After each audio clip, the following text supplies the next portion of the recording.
სასტრაფო დახმარება ფასიანი გახდა. თუ 112-ზე დარეკავთ და ოპერატორი ჩათვლის, რომ თქვენი ტკივილი საკმარისად მწვავე არ არის, ბრიგადა არ მოვა. თქვენ კი 100 ლარიანი ჯარიმა დაგეწერებათ იმისთვის, რომ გადარჩენა გაბედეთ. მოგესალმები, ეთერშია ახალი ქრონიკა.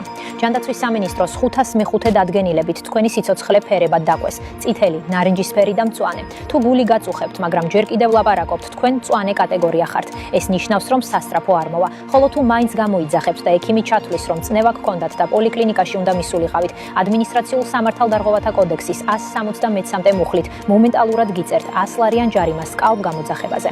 მაგრამ ღმერთმა დაგიფაროთ და თუ მაინც მოგყვდით გონიათ იქ დაგასვენებენ, აქ უფრო დიდი მარაზმი იწყება.